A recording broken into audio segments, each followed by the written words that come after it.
Hi! అందరికీ నమస్కారం. Welcome to Telugu 360 stories YouTube channel. మరి ఈరోజు మనం మాట్లాడుకోబోయేది చాలా అరుదైన స్టోరీ. చివరి వరకు చూడండి. ఇప్పుడు నేను చెప్పబోయేది మీరు పుస్తకాల్లో చదివిన లేదా చిన్నప్పుడు వినిన సాదాసీదా హరిశ్చంద్రుని కథ కాదు. మీరు ఎప్పుడూ వినని కథ. మీరు ఇంకా మా ఛానల్‌ని సబ్స్క్రైబ్ చేయకపోతే దయచేసి సబ్స్క్రైబ్ చేయండి. ఈ ఛానల్లో మీరు ఎన్నో అద్భుతమైన పురాణ గాథలు, మహనీయుల జీవిత విశేషాలు తెలుసుకోవచ్చు. వాగ్దానం తప్పని రాజు అంటే మనకు వెంటనే గుర్తు వచ్చేది హరిశ్చంద్రుడు.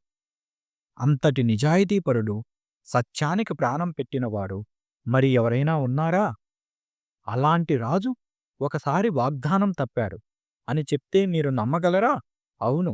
ఒక సందర్భంలో హరిశ్చంద్రుడు ఇచ్చిన వాగ్దానం నిలబెట్టుకోలేకపోయాడు. ఈరోజు ఆయన జీవితంలో జరిగిన ఒక అద్భుతమైన గాథను, వరుణదేవుడికి చేసిన వాగ్దానం, అది నెరవేర్చడానికి జరిగిన సంఘటనలు, ఒక బాలుడి భయానక ప్రయాణం, దేవతల కరుణ, ఇవన్నీ మీరు వినబోతున్నారు. ఇక కథలోకి మొదలు పెడదాం. హరిశ్చంద్ర మహారాజుకి 100 మంది భార్యలు ఉన్నా సంతానం లేదు. తన తరువాత తన రాజ్యాన్ని ఎవరు పరిపాలిస్తారు అని దిగులు పడుతూ ఉండేవాడు. ఈ ఆలోచనలే ఆయన హృదయాన్ని కలిచివేసే. అనుకోకుండా ఒకసారి నారద మహర్షి రాజ్యసభకు వచ్చారు. ఆయన హరిశ్చంద్రుడి వేదన గమనించి ఒక ఉపాయం చెప్పారు. రాజా, వరుణదేవుణ్ణి ప్రార్థించండి.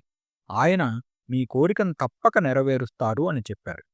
ఆ మాట రాజుకు ఒక ఆశాకిరణం అయ్యి అతను భక్తితో వరుణునికి మహాయజ్ఞాలు నిర్వహించాడు. చివరకు వరుణదేవుడు ప్రత్యక్షమై, హరిశ్చంద్ర, నీకు ఒక కుమారుణ్ణి ప్రసాదిస్తాను. కాని ఒక షరతు ఉంది. పుట్టిన కుమారుణ్ణి నాకే బలిగా అర్పించాలి అనే ఘోరమైన వాగ్దానం అడిగాడు. సత్యానికి అంకితభావంతో జీవించే హరిశ్చంద్రుడు ఆ మాటకు అంగీకరించాడు. కొన్ని నెలలు గడిచాయి. రాజభవనంలో శుభవార్త అలుముకుంది. హరిశ్చంద్రుడికి ఒక అందమైన కుమారుడు జన్మించాడు. అతనే లోహితుడు.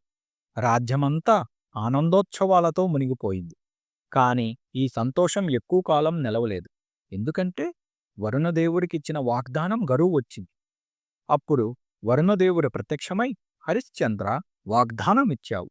నీ కుమారుణ్ణి నాకు బలిగా అర్పించాలి అని గుర్తు చేశాడు. ఆ మాట విన్న వెంటనే హరిశ్చంద్రుడి హృదయం చీలిపోయింది. తండ్రి ప్రేమ, వాగ్దానమిచ్చిన బాధ్యత రెండూ ఒకేసారి అతన్ని కుదిపేశాయి. అతను అణుచుకోలేని పుత్రవాత్సల్యంతో, వరుణదేవ, పిల్లాడు ఇంకా చాలా చిన్నవాడు. ఇంకొంచెం సమయం ఇవ్వండి. కనీసం దంతాలు వచ్చే వరకు ఆగండి అని ఆలస్యం చేయసాగాడు. కొంతకాలం తరువాత మరలా వరుణదేవుడు వచ్చాడు. అప్పుడు హరిశ్చంద్రుడు, వీరు ఇంకా చాలా చిన్నవారు, ఇంకా శాశ్వత దంతాలు కూడా రాలేదు అని మరిన్ని కారణాలు చెబుతూ బలివేడుకను వాయిదా వేస్తూనే ఉన్నాడు. తండ్రి ప్రేమ ఎదుట వాగ్దానం తప్పని రాజు కూడా వాగ్దానం తప్పాడు. ఏళ్లు గడిచాయి. బలివేడుక వాయిదా పడుతూనే ఉంది. లోహితుడు 5 సంవత్సరాల చిన్నపిల్లవాడు అయ్యాడు. ఒకరోజు తన పుట్టుకు వెనుక ఉన్న భయానక వాస్తవాన్ని, తండ్రి వరుణదేవుడికి చేసిన వాగ్దానం తానే బలి ఇవ్వబడాలన్న నిజాన్ని అతను అనుకోకుండా తెలుసుకున్నాడు. ఆ నిజంతో అతని గుండెలోపల భయం మెలికలు పెట్టింది. జీవితం ప్రమాదంలో ఉందని గ్రహించి లోహితుడు రాజభవనం విడిచి అడవిలోకి పారిపోయాడు. తన ప్రాణం కాపాడుకోవడమే ఇప్పుడు అతనికి ఉన్న ఏకైక మార్గమయ్యింది. ఇక ఇక్కడ వరుణదేవుడికి కోపం బగ్గుమంది.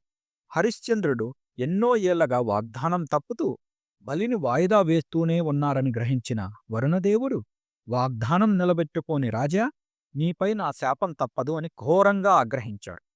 ఆ కోపంతో వరుణదేవుడు హరిశ్చంద్రుడికి మహోదర వ్యాధిని కలిగించాడు. మహోదర వ్యాధి అంటే కడుపులో నీరు పేరుకుపోయే తీవ్రమైన వ్యాధి.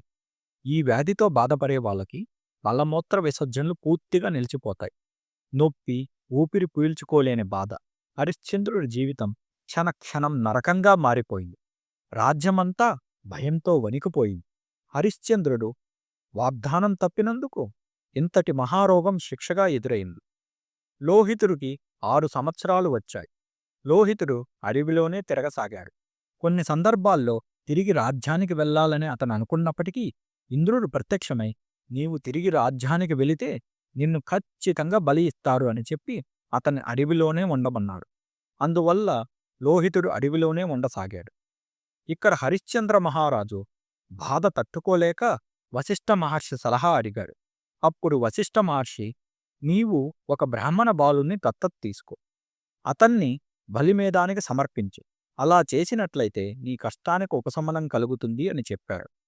రాజు రాజ్యమంతా డండోరా వేశాడు. బలి కావడానికి ఒక బాలుడు కావాలని, అడిగిన ధనం ఇస్తామని ప్రకటించాడు. అది విన్న అజిగర్త అనే బేదబ్రాహ్మణుడు తన కుమారుడైన సునశ్శేపుణ్ణి బలి ఇవ్వడానికి ఒప్పుకున్నాడు. హరిశ్చంద్రుడు బలియజ్ఞం ప్రారంభించాడు. సునశ్శేపుణ్ణి రాజభవనానికి తీసుకువచ్చి బలిస్తంభానికి కట్టేశాడు. అప్పుడు అనుకోకుండా విశ్వామిత్ర మహర్షి అక్కడికి వచ్చాడు. హరిశ్చంద్ర, నీ సుఖం కోసం ఒక అమాయక బాలుణ్ణి బలి ఇవ్వడం ఏంటి అని ప్రశ్నించాడు. హరిశ్చంద్రుడు విశ్వామిత్రుని మాట వినలేదు. అందువల్లే తరువాత కాలంలో విశ్వామిత్రుడు హరిశ్చంద్రుని బాగా పరీక్షించాడు. ఆ కథ మనందరికీ తెలిసింది. ఋషులు కూడా బాధతో మనుష్య బలిని మేము ఇవ్వలేము అని నిరాకరించాడు. కాని అప్పుడు అక్కడే ఉన్నటువంటి అజగర్త మాత్రం ఇంకా 100 ఆవులు నాకు ఇస్తే నేనే నా కుమారుణ్ణి బలికి సమర్పిస్తాను అని ప్రకటించాడు. అక్కడే ఉన్న విశ్వామిత్ర మహర్షి అజిగర్తను వారించారు. విశ్వామిత్రుడు సునశ్శేపురికి ధైర్యం చెప్పి వరుణ మంత్రం ఉపదేశించాడు. సునశ్శేప, వరుణ మంత్రం జపించు, నిన్ను ఖచ్చితంగా వరుణదేవుడు అనుగ్రహిస్తారు అని చెప్పారు. భయంతో కూడిన సునశ్శేపుడు తన హృదయం పూర్తిగా భక్తితో నింపి వరుణుణ్ణి ప్రార్థించారు. చివరకు వరుణదేవుడు కరుణించారు. సునశ్శేపురి బంధనాలన్నీ విరిగిపోయాయి. దేవతలు అతని ప్రార్థనతో సంతృప్తి చెందారు. అలాగే మహోదర వ్యాధితో బాధపడుతున్న హరిశ్చంద్రుడు క్షణాల్లోనే స్వస్థత పొందాడు. ఈ విధంగా దేవతల ఇంటర్వెన్షన్ వల్ల బలి పూర్తయినట్లు భావించబడింది. ఈ కథ మనకు ఒక మహత్తర పాఠాన్ని నేర్పిస్తుంది. వాగ్దానం నిలబెట్టడం ఎంత ముఖ్యమో తెలియజేస్తుంది. హరిశ్చంద్ర మహారాజు దేవుడికిచ్చిన మాట తప్పడం వల్ల అతను కేవలం శారీరకంగానే కాక నైతికంగా, మానసికంగా కూడా శిక్షలు ఎదుర్కొన్నాడు. ఈ కథ తర్వాత మరో కథలోకి కొనసాగుతుంది. వశిష్ఠ మహర్షి హరిశ్చంద్రుడి యొక్క సత్యప్రతిజ్ఞను పరీక్షిస్తాడు. రాజు తన రాజ్యం, కుటుంబాన్ని కూడా కోల్పోయారు. ఆ కథ మన అందరికీ తెలిసింది.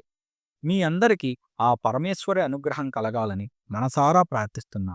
ఇలాంటి అద్భుతమైన కథలను మరింత ఆసక్తికరంగా తెలుసుకోవాలంటే తెలుగు 360 స్టోరీస్ ఛానల్ని సబ్స్క్రైబ్ చేయండి.